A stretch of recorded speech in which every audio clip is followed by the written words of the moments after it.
ओम हरि ओम श्री गुरुभ्यो नमः। हरि ओम। ओम शन्नो मित्र शं वरुणः शन्नो भवत्वर्यमा शन्न इन्द्रो बृहस्पतिः शन्नो विष्णुरुक्रमः। नमो ब्रह्मणे नमस्ते वायो त्वमेव प्रत्यक्षं ब्रह्मासि त्वमेव प्रत्यक्षं ब्रह्म वदिष्यामि ऋतं वदिष्यामि सत्यं वदिष्यामि तन्मामवतु तद्वक्तारमवतु अवतु माम् अवतु वक्तारम्। ॐ शान्ति शान्ति शान्तिः। ॐ सहना भवतु सहनौ भुनक्तु सह वीर्यं करवावहै तेजस्विनावधीतमस्तु मा विद्विषावहै। ॐ शान्ति शान्ति शान्तिः। सदाशिवसमारम्भां शङ्कराचार्यमध्यमाम् अस्मदाचार्यपर्यन्तां वन्दे गुरुपरम्परां। श्रुतिस्मृतिपुराणानाम् आलयं करुणालयं नमामि भगवत्पादं शङ्करं लोकशङ्करं शङ्करं शङ्कराचार्यं केशवं बादरायणं सूत्रभाष्यकृतौ वन्दे भगवन्तौ पुनः पुनः। ईश्वरो गुरुरात्मेति मूर्तिभेदविभागिने व्योमवद्व्याप्तदेहाय दक्षिणामूर्तये नमः। निधये सर्वविद्यानां विषजे भवरोगिणां गुरवे सर्वलोकानां दक्षिणामूर्तये नमः। ॐ नमः प्रणवार्थाय शुद्धज्ञानैक गुरुपादाम्बुजन्मने सविलासमहामोह ग्राहग्रासैककर्मणे।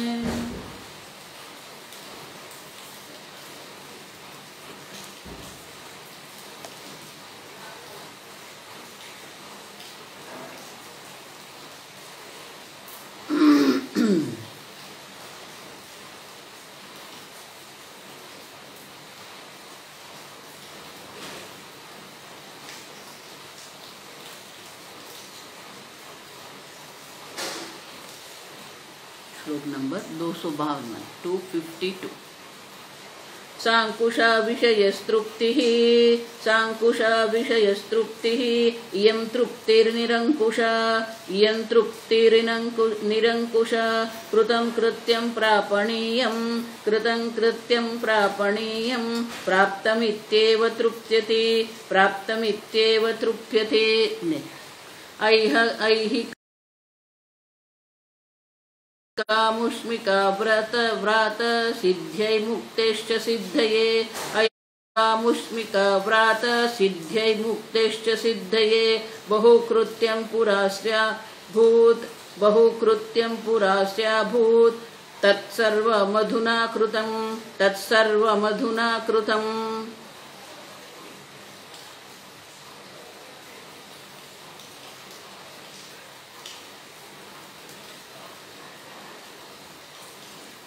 भारती तीर्थ मुनि मूल बात पर आ जाते हैं। मूल बात क्या थी? तृप्ति दीप आत्मज्ञानेन नित्य तृप्ति आत्मनि एव आत्मना तुष्ट है।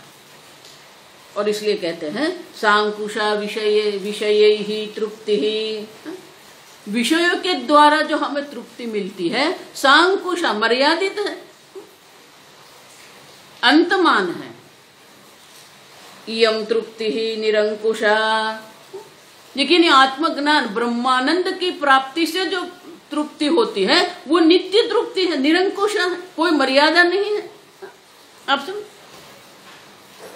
सुखम आत्यंतिकम यत, आत्यंतिक माने किसी भी प्रकार की मर्यादा वहां है ही नहीं। सुखम आत्यंतिकम यत, भगवान भी गीता में यही कहते हैं, वो जो सुख जो आनंद की हमें प्राप्ति होती है वो आत्यंतिक माने कि निरंकुश है, किसी भी प्रकार की मर्यादा से रहित है। और उतना ही नहीं, कृतम कृत्य, अब जो भी करने योग्य है सब हो गए उनके लिए, जो भी कुछ प्राप्त करने योग्य है वो भी सब प्राप्त हो गए उनके लिए। इति तृप्ति ही, अब देखो यही तृप्ति है। अब देखो ये बाकी है, ये बाकी, ये शेष है, हमारा शेष बहुत है, लेकिन जिसको आत्मज्ञान हो गया है, जिससे नित्य तृप्ति की प्राप्ति हो गई है, उनका कोई शेष रहता ही नहीं। स्वामी जी भी हमेशा अंग्रेजी में बाकी शब्द ही प्रयोग करते थे।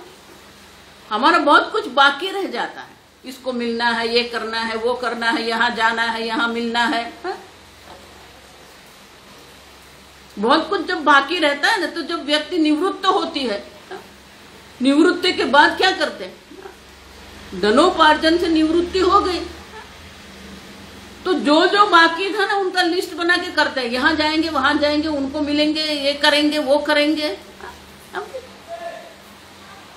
लेकिन जिसको नित्य तृप्ति की प्राप्ति हुई है उनके लिए कुछ करने का है नहीं, कुछ प्राप्त करने का नहीं है। और इसलिए कहते हैं ऐहिका मुष्मिक व्रात सिद्ध्यै मुक्तिश्च सिद्धये।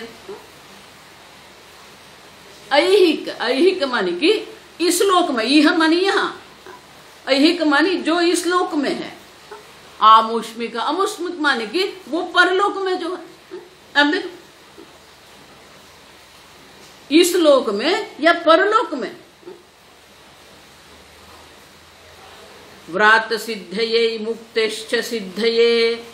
व्रात व्याधि, शोक जिसको कहते हैं, जो पीड़ा है, जो दुख है, जो शोक है, उससे निवृत्ति करनी है। आप समझो, मुक्तिश्च सिद्धये,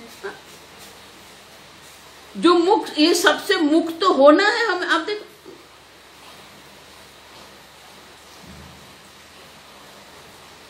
अनेक प्रकार के जो ये जगत में, इस लोक में, परलोक में जो है,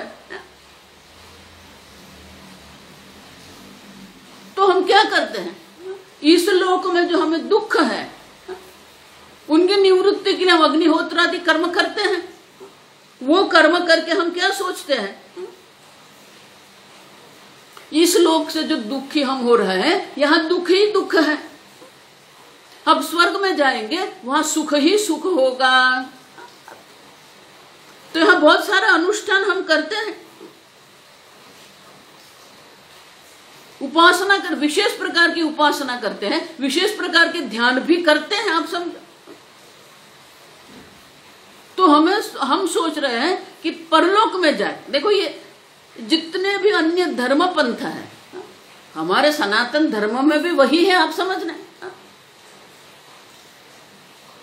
जो भी धर्म पंथ सब क्या कर रहे हैं, एक विशेष लोक की बात करते हैं, और वो विशेष लोक की प्राप्ति के लिए यहाँ विशेष प्रकार के साधन हमने दर्शाते हैं।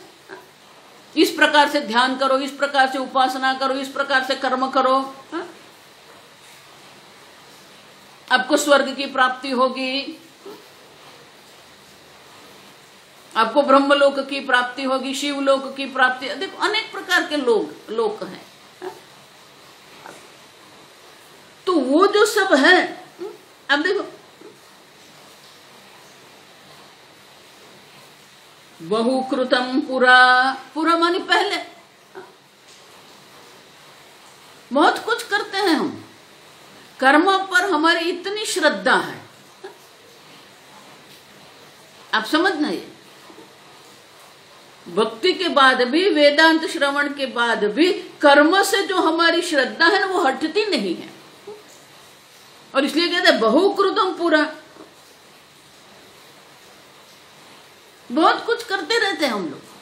ये करेंगे तो ये सुख मिलेगा, ये करेंगे तो ये प्राप्ति होगी, ये करेंगे तो ये लोक की प्राप्ति होगी।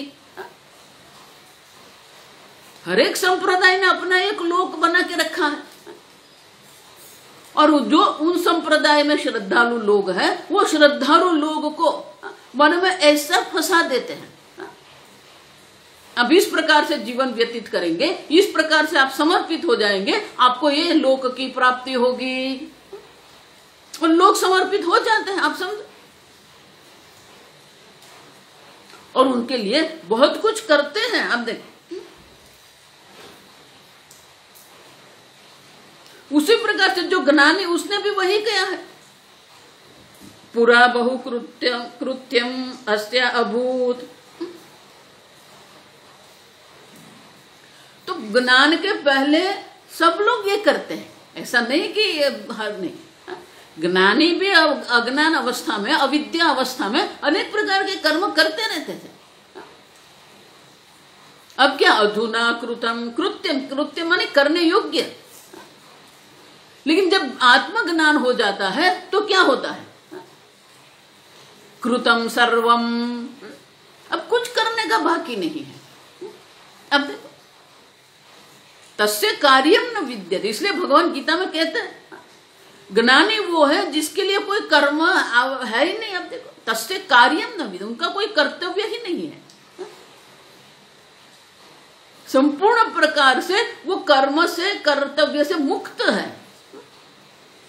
देखो, बाह्य दृष्टि से नहीं देखना है, आप समझो। हमने अपने मन में ही अनेक प्रकार के निश्चय करके रखे हैं। वो निश्चय से हमारी मुक्ति होनी चाहिए।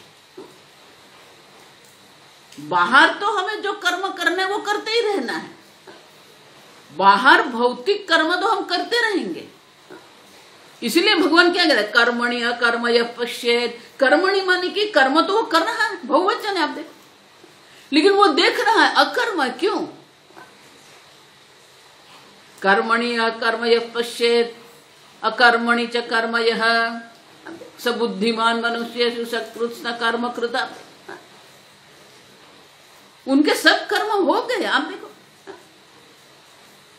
क्यों? क्योंकि कर्म करते हुए भी कर्मणि अकर्म पश्येत्। क्यों? आत्मा अकर्ता अभोक्ता है। जितने भी कर्म हो रहे हैं वो इंद्रिय के विषय में कर्म कर रहे हैं। नैव किंचित करोमि, मैं कोई कर्म नहीं करता। अब तो बाहर से तो कर्म होते रहेंगे, आप समझो। ये भौतिक रूप से तो कर्म का त्याग नहीं है। यहां जो कह रहे हैं कि आंतरिक रूप से आप कर्म का त्याग आपने कर दिया कि नहीं। आपकी कर्म पर जो श्रद्धा है, ये करूंगा मुझे ये मिलेगा, कर्म पर हमारी इतनी श्रद्धा है। इसलिए मैं कहती हूं, वर्षों तक वेदांत के श्रवण के बाद भी लोगों की कर्म पर से श्रद्धा नहीं उठती है, कर्म से वैराग्य नहीं होता है। आप समझो, कर्म फल से वैराग्य वो कर्मयोग है।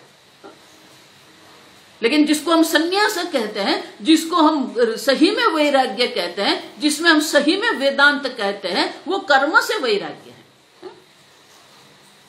आप समझो,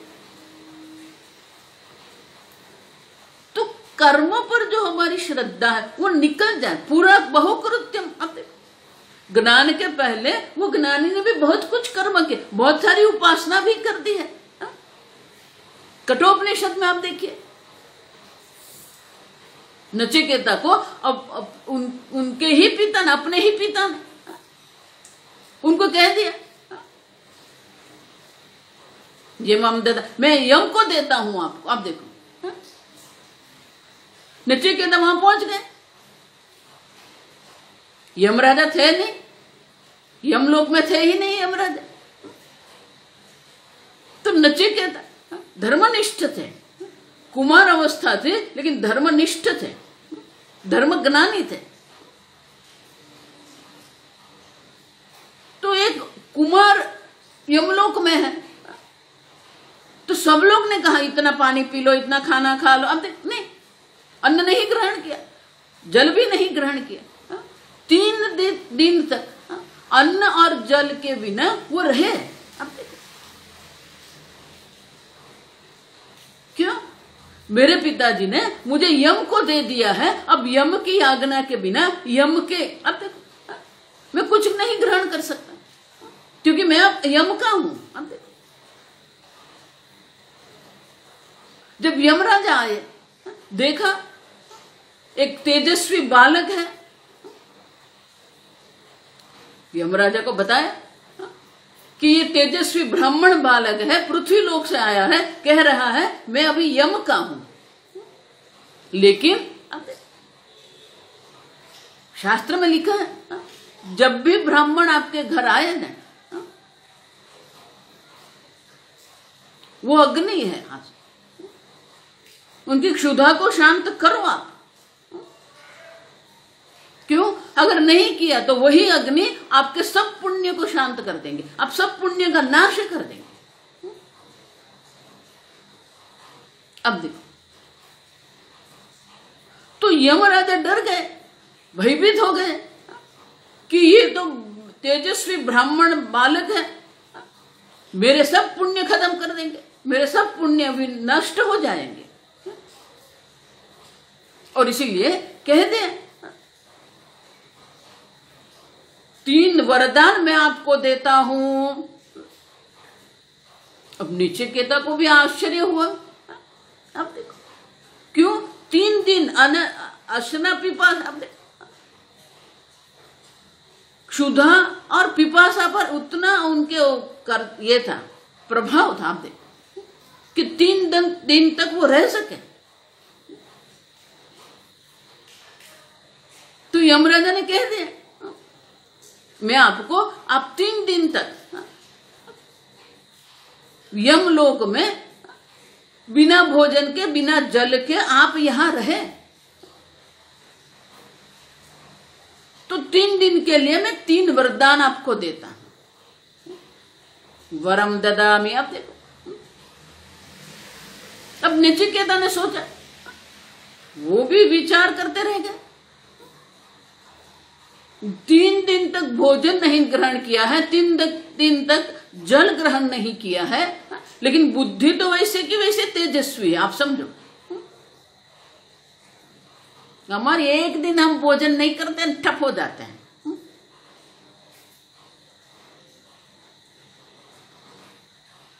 तो विचार किया, पिताजी क्रोध कर रहे हैं, यज्ञशाला में क्रोध करना योग्य नहीं है। तो कहा कि मेरे पिता, देखो ये बुद्धिमान किसको कहते हैं, कि मेरे पिताजी जो वहां यज्ञ कर रहे हैं, यज्ञशाला में है, क्रोध किया है, उनका क्रोध शांत हो जाए। और कहा मैं जब वापस जाऊं, इनका अर्थ क्या हुआ, मैं यमलोक में रहने वाला नहीं हूं, आप मुझे यहां से भेजेंगे वापस। अब देखो, मैं जब वापस पृथ्वी लोक पर जाऊं तो मेरे पिताजी मुझे पहचाने और मेरे पिताजी के मन में मेरे प्रति किसी भी प्रकार से क्रोध न हो।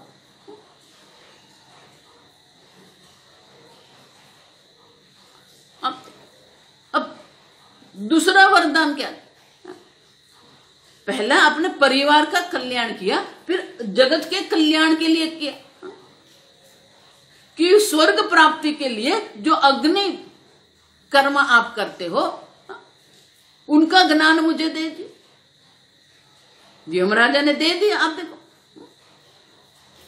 जिस प्रकार से अग्नि कर्म का वर्णन यमराजा ने किया, उसी प्रकार से पूर्णतः वो कंठस्थ हो गया। उनको एक बार सुनने से, एक बार श्रवण करने से सब उनको स्मृति हो गई,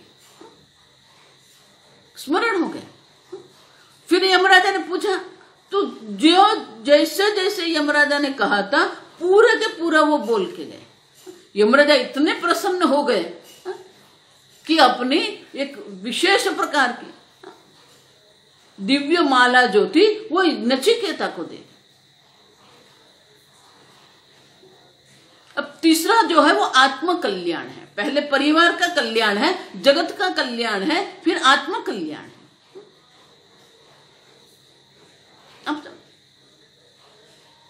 तो जब ये जगत कल्याण की बात हुई,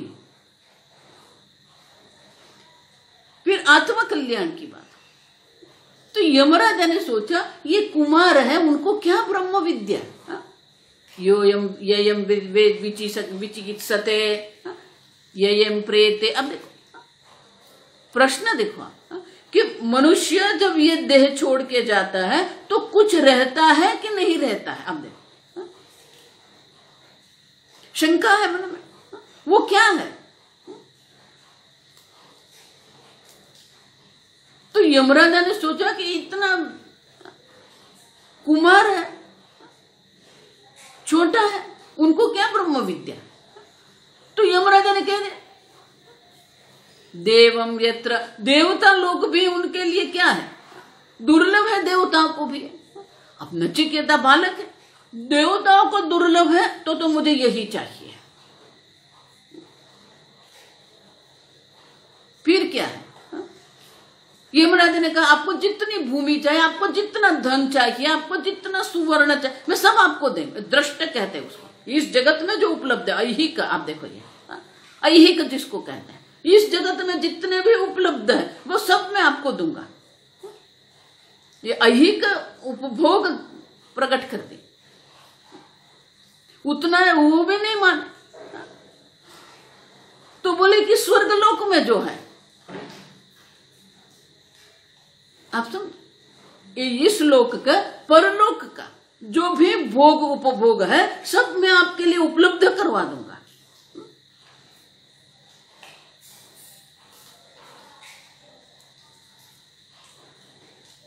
नचिकेता ने कह दिया तवैव वाहा तव नृत्य गीते। अब आपके पास जो भी उपभोग के साधन है वो सब आप अपने पास रखो, मुझे कुछ नहीं चाहिए। मुझे ये ब्रह्म विद्या चाहिए जो देवताओं को भी दुर्लभ है।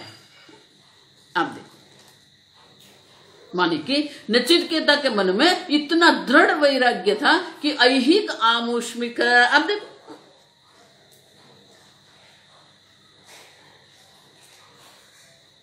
किसी भी भोग से वो आकर्षित नहीं हुआ, उनका मन त्याग कर दिया सबका। तब यमराजा कहते हैं, देखो मुख्य बात ये है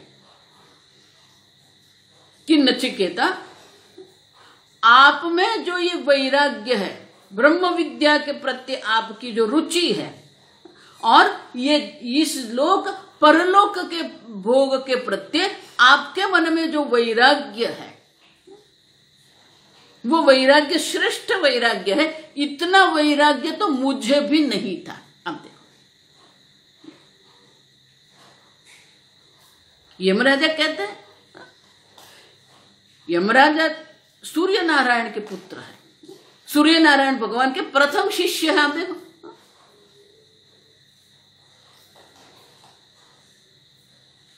भगवान स्वयं कहते हैं इमं विवस्वतम योगम प्रोक्तवान अहम अव्ययम। ये अव्यय ब्रह्म ज्ञान जो है सबसे पहले मैंने वैवस्वान सूर्य नारायण को ये उपदेश मैंने किया था। वो सूर्य नारायण के पुत्र यम राजा है। तो यम राजा को जब सूर्य नारायण ने ये ब्रह्म विद्या का उपदेश किया, सूर्य नारायण जब उपदेश करते थे, लेकिन यम राजा को इतनी ब्रह्म विद्या पर श्रद्धा नहीं थी, और इसीलिए साथ साथ वो उपासना करते थे। आप समझे, वो कहते हैं वो उपासना के फल रूप मुझे ये यम पद प्राप्त हुआ, ब्रह्म ज्ञान प्राप्ति हुई। अब लेकिन मैंने जो उनके साथ साथ देखो, इसीलिए भगवान कहते हैं श्रद्धावान लभते। श्रद्धा मानी ये नहीं भगवान है, ये श्रद्धा की बात वहां नहीं कर रहे भगवान। आपको ब्रह्म विद्या पर श्रद्धा है कि नहीं, आपको गुरु पर श्रद्धा है कि नहीं, आपको शास्त्र पर श्रद्धा है कि नहीं, शास्त्र पर, गुरु पर, ब्रह्म विद्या पर आपको श्रद्धा होनी चाहिए। ब्रह्म विद्या से ही मोक्ष की प्राप्ति होगी। ब्रह्म विद्या ये मोक्ष का साधन है, ये श्रद्धा होनी चाहिए। हम लोग तो वेदांत सुनते हैं, फिर क्या क्या पढ़ने लगते, कुछ और ही पढ़ने लगते हैं। क्या करने लगते हैं? क्यों हमारी कर्म पर से श्रद्धा जाती नहीं है? अब सब, और इसलिए जो अज्ञानी अवस्था जब थी, ज्ञानी की भी जब अज्ञानी अवस्था होती थी, तो उस वक्त वो भी क्या करते थे? पूरा बहु कृत्यम, अब देखो, कृत्यम करने योग्य, ज्ञान के पहले बहुत सारे बात जो होती थी वो करने योग्य होती थी, मन में वो कर्तव्य बुद्धि रहती है। अब समझो, कई बार ये होता है, नहीं नहीं स्वामिनी जी, हम आज वर्ग में नहीं आ सकते हैं, यहाँ तो जाना ही पड़ेगा, यहाँ तो आना ही पड़ेगा, यहाँ तो करना ही। हाँ देखो, हम परिवार के लिए, समाज के लिए जितनी कर्तव्य बुद्धि रखते हैं, उतनी दृढ़ कर्तव्य बुद्धि क्या हमें ब्रह्म विद्या के लिए है? हम सब, यमराजा स्वयं कहते हैं, उतनी श्रद्धा ब्रह्म विद्या पर मुझे नहीं थी और इसके कारण मुझे ये यम पद की प्राप्ति हुई। हम देखो, और इसलिए कहते हैं कि ब्रह्म विद्या के पहले बहुत कुछ करने योग्य होता है, लेकिन एक बार जिसने अपने आप को पूर्ण जान लिया, एक बार ये परमानंद की प्राप्ति हो गई, अनंत आनंद की प्राप्ति हो गई। सर्वम अधुना कृतम, कृतम हो गए सब, अब कुछ करना बाकी ही नहीं है। आप समझो, कोई कर्तव्य शेष नहीं है, कोई कर्म शेष नहीं है, कोई भोग शेष नहीं है। अब देखो, उसे तृप्ति कहते हैं। हम ये जगत में जितनी भी तृप्ति प्राप्त करने का प्रयत्न करते हैं, वो सब तृप्ति अनित्य तृप्ति है। ये जो तृप्ति वो कैसी है? यम तृप्ति ही निरंकुशा, कोई अंकुश, कोई मर्यादा नहीं है, नित्य तृप्ति है। क्यों? परमानंद, परम मानी क्या है? अनंत। यही तो हमारे जीवन का लक्ष्य है। आप समझो, मनुष्य जीवन का लक्ष्य यही है। दुखस्य निवृत्ति ही सुखस्य वाप्ति ही। आप देखो, दुख से मेरी निवृत्ति हो जाए, सुख की मुझे प्राप्ति हो जाए। देखो, ये तो आप चाहते हो। आप देखो, ऐसा नहीं कि वेदांत आपको कह रहे हैं, भक्ति आपको कह रही है, गीता में भगवान कह रहे हैं, ऐसा नहीं है। आप समझो, आपकी ये इच्छा है, मुझे वो सुख की प्राप्ति हो जाए, दुख से मेरी निवृत्ति हो जाए। दुख से निवृत्ति ही सुखस्य वाप्ति ही। और इसलिए कहते हैं, जिसने ये नित्य तृप्ति की अनुभूति कर ली है, उनके लिए कोई कर्तव्य कर्म शेष नहीं है। पहले ज्ञान के पहले बहुत सारे कर्तव्य था, बहुत सारी कर्तव्य बुद्धि थी, कर्म पर हमारी बहुत श्रद्धा रहती थी, लेकिन एक बार अपने को पूर्ण आनंद स्वरूप जान लिया है, फिर कोई कर्म बाकी नहीं, कोई कर्तव्य नहीं। आप समझो, उसी कहते हैं कृतकृत्यता। आप समझो, कृतम कृत्य सर्वमिति। जो कृतम माने जो करने योग्य, जो कर्तव्य कर्म जिसको हम कहते हैं। आप समझो, इसलिए बाहर से तो सब कर्म होते रहेंगे, ज्ञानी के लिए भी बाहर से तो कर्म होते रहेंगे, लेकिन जो कर्तव्य बुद्धि है ना, वो नहीं रहती है। प्रारब्ध कर्म से जो संजोग उपलब्ध होते हैं, उनके अनुरूप वो कर्म करते रहते हैं, लेकिन कर्तव्य बुद्धि नहीं है। आप समझो, हम इतने कर्तव्य बुद्धि से बंधे हुए हैं। कर्म का बंधन नहीं है, बंधन जो है वो कर्तव्य बुद्धि का बंधन है। जो सामान्य जन है वो भी यही करते हैं, जो भक्त जन है वो भी यही कर रहे हैं। मैंने इतनी भक्ति की, मैंने इतना जप किया, मैंने इतनी पूजा। अब देखो, वो कर्म की ही चर्चा करते हैं। अब किसी भी संप्रदाय में जाइए, वो जो चर्चा करते हैं, वो किसकी चर्चा करते हैं? कर्म की चर्चा करते हैं। सांसारिक तो कर्मठ है ही, लेकिन जिसने ये संसार के प्रत्यय वैराग्य की धारण किया है, वो लोग भी क्या कर रहे हैं? ये यज्ञ किया, वो यज्ञ किया, ये तपश्चर्या की, ये उपासना की। अब देखो, कर्म से हमारी बुद्धि हटती नहीं है, आप समझो ये ठीक से। अगर आपको लगता है कि इतना वेदांत श्रवण के बाद कुछ नहीं हो रहा है, क्यों नहीं हो रहा है? क्योंकि कर्म से आपकी श्रद्धा नहीं हटी है। कर्म योग से वैराग्य वो कर्म फल से वैराग्य वो कर्म योग है, लेकिन कर्म से ही वैराग्य वो वेदांत है। अब समझो, जो कर्तव्य बुद्धि है ना, उनकी निवृत्ति होनी चाहिए। बहुत सारे लोग जिसको वेदांत में रुचि है लेकिन वो श्रवण नहीं करते हैं, क्यों? क्योंकि उनकी अन्य स्थान पर कर्तव्य बुद्धि है। वो मुझे कहते भी है, स्वामी जी ऐसा यहां जाना पड़ेगा इसलिए आज नहीं होगा। अब देखो, तो जितनी कर्तव्य बुद्धि आपको उनके लिए है, जो आप मुझे कह रहे हो स्वामी जी वहां तो जाना पड़ेगा क्योंकि जाना पड़ेगा, तो आप उन लोगों को कह सकते हो नहीं नहीं इस समय तो मुझे वेदांत श्रवण करना है। आप देखो, आप मुझे जिस प्रकार से वो कर्तव्य दर्शाते हो, उन लोगों को आप वेदांत का कर्तव्य दर्शा सकते हो? नहीं। ये मेरा जप का समय है, ये मेरा वेदांत श्रवण का समय है, आप कह सकते हो? नहीं। अब देखो, क्यों नहीं कह सकते?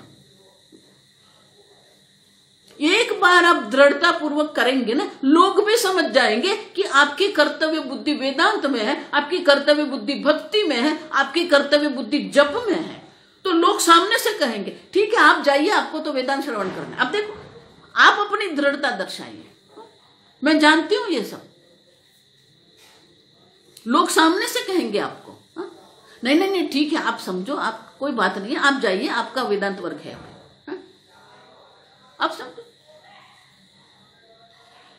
आपकी अगर दृढ़ता रहेगी तो लोग भी आपको अनुकूल हो जाएंगे। लेकिन हम भी ये भी ठीक है वो भी ठीक है करते रहते हैं, तो लोग भी जानते हैं कि हमारी वहां श्रद्धा नहीं है, हमारी वहां दृढ़ता नहीं है, वहां हमारा समर्पण नहीं है।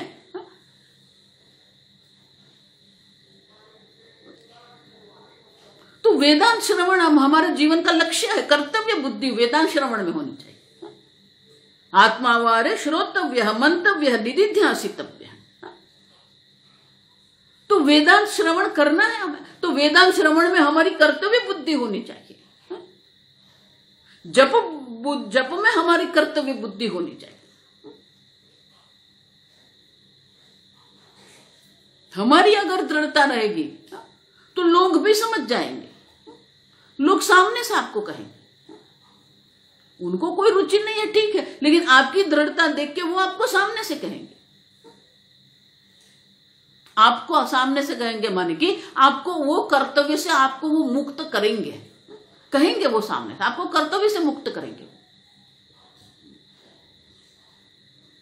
आपके जीवन में जब ये आ जाए ना कि लोग सामने से आपको कर्तव्य से मुक्त करेंगे, तब समझना कि आपकी वेदांत में श्रद्धा पूर्ण हुई है।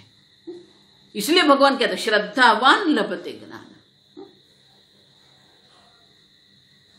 और यहां इसलिए कह रहे कि पूरा कृत्य पहले बहुत कुछ करने योग्य था उनके लिए, ज्ञान के पहले बहुत कुछ करने योग्य था। अब एक बार जिसको परमानंद की प्राप्ति हो गई, अधुना कृतम, अब सब हो गया उनके लिए, कृत कृत्य है वो, कुछ करने योग्य उनके लिए बाकी शेष रहा ही नहीं है।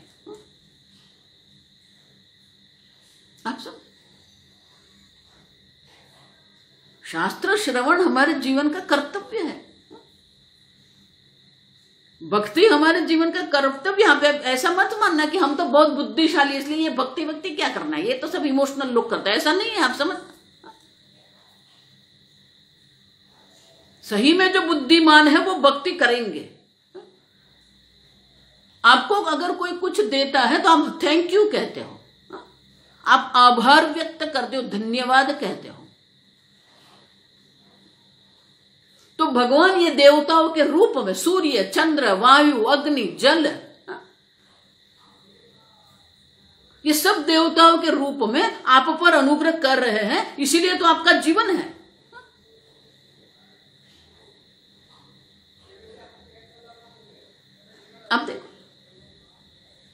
बाहर भी ये है। आंतरिक रूप से देखते हैं तो क्या है? निश्वास नहीं विश्वास है। आपका श्वास जो बाहर एक बार निकल गया, निश्वास है, वो वापस आएगा। क्यों? क्योंकि वो आपके हाथ में है ही नहीं। श्वास उच्छ्वास की जो क्रिया है वो आपके हाथ में नहीं है, वो हो रही है। पाचन क्रिया हो रही है। भगवान स्वयं कहते हैं पचामी अन्नम। आप देखो, तो भगवान आपके अन्न का पाचन कर रहे हैं, भगवान को थैंक यू बोला आपने? नहीं। देखो, मैं बार बार ये कह रही हूं आपको, भक्ति विकल्प नहीं है, आप समझो। भक्ति आवश्यक है आपके जीवन में। भगवान इसीलिए बार बार कहते रहते हैं मत कर्म कृत मत भक्त मद्याजी माम नमस्कुरु। आप देखो, मन मना भव मत भक्त। आप देखो,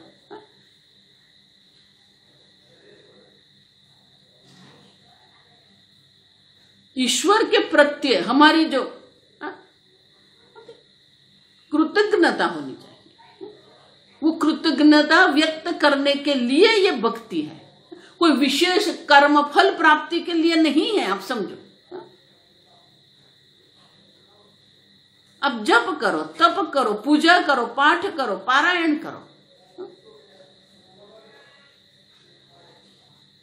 उसमें हमारी कर्तव्य बुद्धि होनी चाहिए। जितनी संसार के प्रत्यय हमारी कर्तव्य बुद्धि है, उतनी ही ईश्वर की भक्ति के प्रत्यय हमारी कर्तव्य बुद्धि होनी चाहिए। उतनी ही हमारी ये वेदांत के प्रति कर्तव्य बुद्धि होनी चाहिए।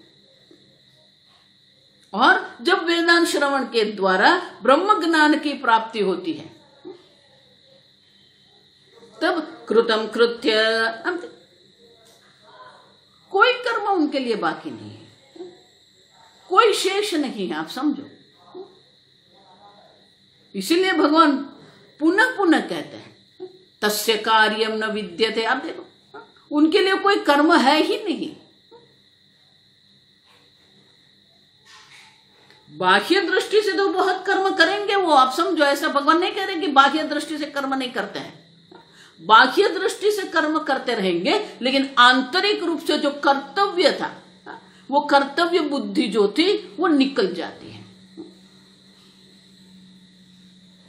ये कर्तव्य बुद्धि जानी चाहिए, मुझे ये करना पड़ेगा, ये देखना पड़ेगा, वहां मिलने पड़ेगा, उससे उसको ये देना पड़ेगा। अब देखो ये क्या है। और इसलिए कहते हैं कि ब्रह्म ज्ञान के पहले ये सब था। सांसारिक रूप से अनेक कर्तव्य थे। जब संसार से वैराग्य हो गया, तब जब हम हमारी साधना का आरंभ करते हैं, तब भी कर्तव्य होता है। जप करना भी कर्तव्य, शास्त्र श्रवण करना भी कर्तव्य है। आप समझो, उपासना करना भी कर्तव्य है। लेकिन जब ब्रह्म ज्ञान हो जाता है, तो ये किसी भी प्रकार के कर्तव्य रहता नहीं। आप समझो, तो सांसारिक जो कर्तव्य है या साधक के रूप में जो सब कर्तव्य था, वो सब कर्तव्य छूट जाते हैं। और इसलिए कहते हैं अधुना कृतम सर्वम। अब वो माने कि पहले था, पहले ये सब कर्तव्य था,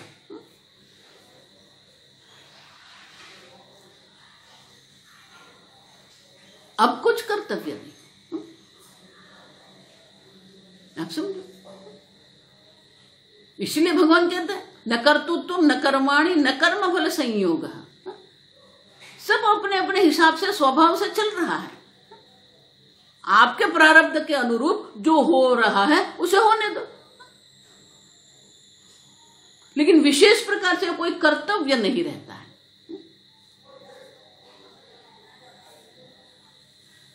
अब जब कर्तव्य ही नहीं है, तो मन में एक प्रकार से तृप्ति की भावना होती, सब हो गया। आप देखो, परिवार में जब विवाह प्रसंग होता है ना, अगर आपने देखा हो ना, संयुक्त परिवार में जब आप रहते हो ना, तो देखते हैं विवाह प्रसंग होता है तो सबका अपना अपना कर्तव्य होता है, उसको वो करना है, इसको ये करना है, सब अपने अपने ऊपर दायित्व जो है वो ग्रहण लेकर लेते हैं। सबका एक एक दायित्व होता है। जब विवाह प्रसंग हो जाता है उसके बाद दूसरे दिन आप देखेंगे तो सबके मन में क्या भाव होता है, सब ठीक से हो गया। अब देखो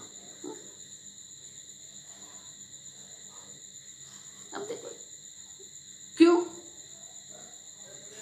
क्योंकि जो विवाह प्रसंग में जो सब कर्तव्य था, विशेष प्रकार से जो कर्तव्य था, सब विशेष प्रकार के जो कर्तव्य था, वो कर्तव्य के दायित्व जो था वो सब दायित्व अच्छी तरह हमने निभाया।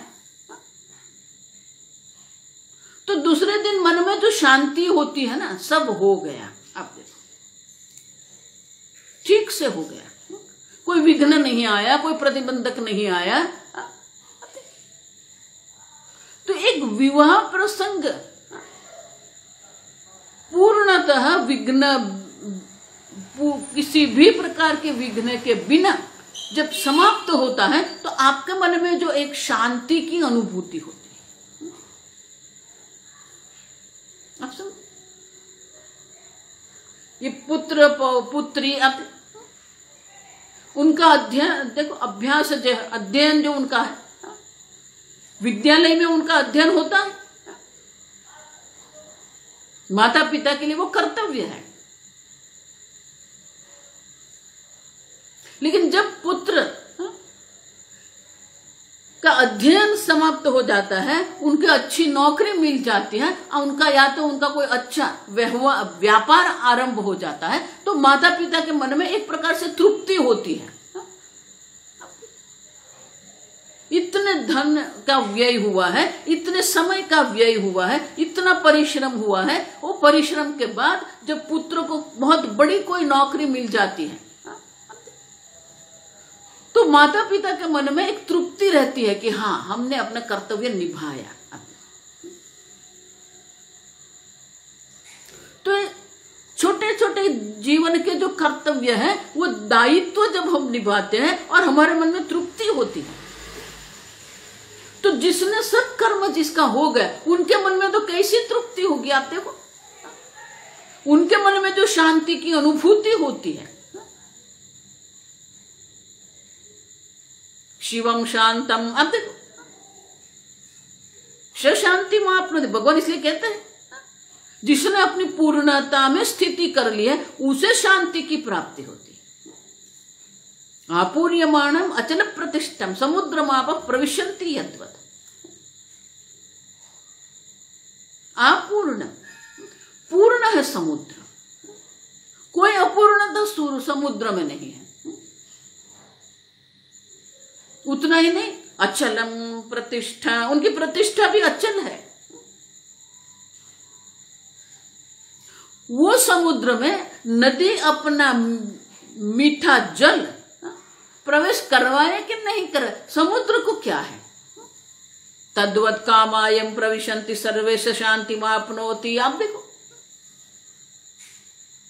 दो अधिक कर्म हो, दो अधिक भोग हो, ऐसा नहीं है। आप देखो, वो कृतकृत्यता, उनको शांति की प्राप्ति होती है, उनको तृप्ति की प्राप्ति होती है। सशांति मापनोति। आप देखो, भगवान इतने शब्दों में गीता में भी कहते हैं, उपनिषद में भी ये सब चर्चा है।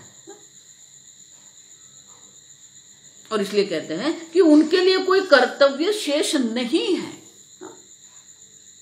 क्यों? परमानंद की प्राप्ति हो गई, अपने जीवन का लक्ष्य की सिद्धि हो गई है। एक बार अपने जीवन के लक्ष्य की सिद्धि हो जाती है, फिर कोई कर्तव्य नहीं रहता है। मैं परमानंद स्वरूप, ये ज्ञान हो गया जिसको।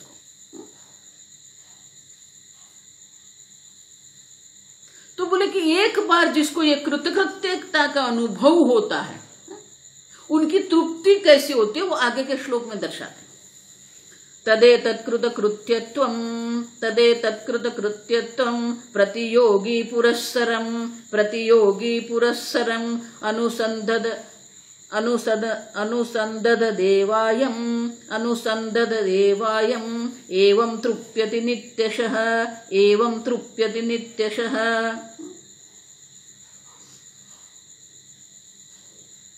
तदेतत् कृतकृत्यत्वं प्रतियोगी पुरस्सरम्। प्रतियोगी, विरोधी, कुछ जो हम नहीं चाहते हैं, जिसकी हमें इच्छा नहीं है, आप समझो, तो जो उनकी जो कृतकृत्यता है, आप समझो, एतत् कृतकृत्यत्वं प्रतियोगी पुरस्सरम्। प्रतियोगी माने किसी भी प्रकार की प्रतिकूलता, विपरीत परिस्थिति। तो जब जीवन मुक्ति अवस्था में उनको किसी भी प्रकार की प्रतिकूलता का सामना करना पड़ता है, तो क्या है? अनुसंधत, वो अनुसंधान तो किसका करेगा? आत्मचिंतन करेगा, आप समझो। उनकी प्रतिकूलता से सामना होता है, आप समझो, उनसे उनका संबंध भी होता है, लेकिन उनकी दृष्टि तो अपनी नित्य तृप्ति पर है। आगे हम देख के गए कि आपकी दृष्टि वस्तु पर होनी चाहिए। यहां जो कुछ है सब ब्रह्म मात्र है, वो ज्ञान है। आप देखो, विलक्षण साक्षी चिन्मात्रो हम सदा शिव। आप देखो, जिसकी दृष्टि वहां रहती है ना, एवं तृप्यति नित्यशः, प्रतिकूलता से उनका अनुसंधान होने के बाद भी, आप समझो, वो अपनी नित्य तृप्ति में रहते हैं। कोई अतृप्ति नहीं है, कोई विरोध नहीं है, कोई अपेक्षा नहीं। अब अनपेक्ष शुचि ही दक्ष। अब अपेक्षा तब होती है कि मेरे मन में कोई अतृप्ति है, मेरे मन में कोई दुख है। आपके मन में अगर कोई दुख है तो वो दुख से छूटने के लिए किसी और के प्रति आपकी अपेक्षा रहेगी।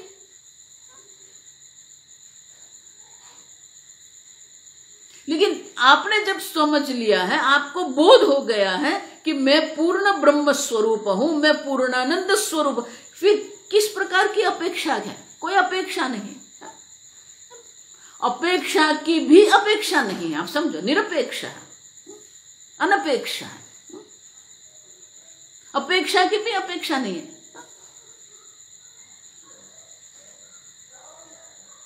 शुचि ही दक्ष। और इसलिए कहते हैं कि अगर किसी भी विपरीत परिस्थिति, प्रतियोगी पुरस्सर, प्रतियोगिता का उनको सामना करना पड़ता है। उनका प्रतियोगिता माने कि प्रतिकूलता का उनका अनुसंधान हो भी जाता है, फिर भी उनकी तृप्ति जो है, उनकी तृप्ति में कोई घटता भी नहीं है, उनकी वृद्धि भी नहीं है, नित्य तृप्ति है। नित्य एवं तृप्यति नित्यशः, सर्वदा वह नित्य तृप्त रहते हैं। अब और इसीलिए ये ब्रह्म विद्या से ही नित्य तृप्ति की प्राप्ति होती है। विषय हो या कर्म हो या उपासना हो, उससे जो हमें तृप्ति की प्राप्ति होती है वो निरंकुश नित्य तृप्ति नहीं है, क्योंकि वो कर्म है। कर्म स्वयं जड़ है, कर्म स्वयं अनित्य है, तो कर्म से जो उत्पन्न होता है वो कभी भी पूर्ण नहीं हो सकता। इसलिए उपदेश आरंभ आप देखो, कर्म किम परम कर्म तज्जड़म। आप देखो, कर्म स्वयं जड़ है, अनित्य है। उपदेश आरंभ में इसलिए रमण महर्षि जी पहले यही बात करते हैं कि कर्म से वैराग्य करो, क्योंकि कर्म जड़ है, अनित्य है, और आपको जो इच्छा है वो नित्य तृप्ति की इच्छा है, अनंत सुख की इच्छा है आपको। तो कर्म के द्वारा कभी भी आपको वो पूर्ण आनंद स्वरूप की प्राप्ति नहीं हो सकती। कर्तु यज्ञया प्राप्यते फलम कर्म किम परम कर्म तज्जड़। क्या कर्म परम माने अनंत नहीं, कर्म जड़ है, अनित्य है, अंतमान है। अब देखो पहले ही श्लोक में आपको कर्म से ही वैराग्य करवाते हैं, लेकिन हम कर्म में ही पड़े रहते हैं, ये कर्म किया वो कर्म किया। कर्म का अंत ही नहीं है, आप समझो।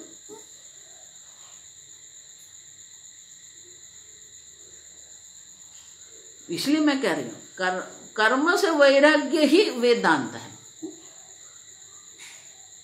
जो कर्तव्य करते रहो आप, लेकिन अंदर से आपके मन में किसी भी कर्म के प्रत्यय शेष बुद्धि नहीं होनी चाहिए, भोग के प्रत्यय शेष बुद्धि नहीं होनी चाहिए। बाकी बुद्धि जो है ना, ये बाकी बुद्धि जो है वो हमें दुखी करती, ये जगत दुखी नहीं कर रहा है। मैं देखती हूं बहुत सारे लोग ऐसे, ये बाकी है वो बाकी है, शेष बुद्धि जो है कर्तव्य बुद्धि जगत के प्रत्यय। और इसलिए कहते हैं कि जीवन मुक्ति अवस्था में भी अगर उनको किसी भी प्रकार के प्रतिकूलता से अनुसंधान हो जाता है, तब भी वो अपने नित्य तृप्ति में रहते हैं। देखो इसलिए मैं कहती हूँ, ऐसा मत मानना कि ब्रह्म विद्या हो जाएगा फिर everything will be pink and purple, सब बहुत प्रतिकूल अनुकूल सब हो जाएगा, सब वैभव हो जाएगा। कुछ नहीं होगा। आपका जो प्रारब्ध है वही आपको प्राप्त होगा, आपके प्रारब्ध में जो है वही होगा। आपके प्रारब्ध में नहीं है तो आप कितने भी प्रयत्न करते रहो नहीं मिलेगा आपको। आप सब इसलिए कहते हैं जीवन मुक्ति अवस्था माने क्या है, प्रारब्धाय समर्पितम स्वभाव। प्रारब्ध से जो उपलब्ध हो रहा है उसी से वो अपना जीवन निर्वाह करते हैं, और उसी को हम नित्य तृप्ति कहते हैं।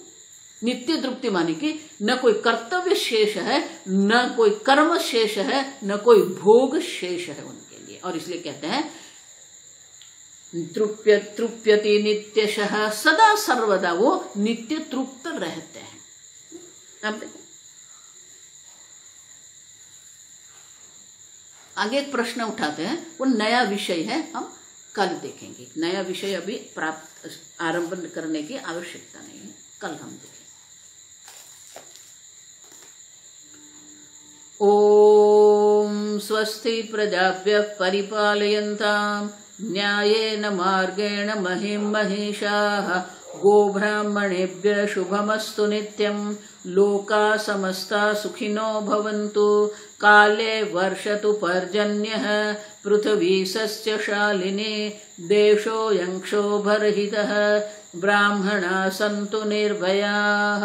ओम सर्वेषां स्वस्तिर्भवतु, सर्वेषां शान्तिर्भवतु, सर्वेषां पूर्णं भवतु, सर्वेषां मङ्गलं भवतु, सर्वे भवन्तु सुखिनः, सर्वे सन्तु निरामयाः, सर्वे भद्राणि पश्यन्तु, मा कश्चित् दुःखभाग् भवेत्। असतो मा सद्गमय, तमसो मा ज्योतिर्गमय, मृत्युर्मा अमृतंगमय।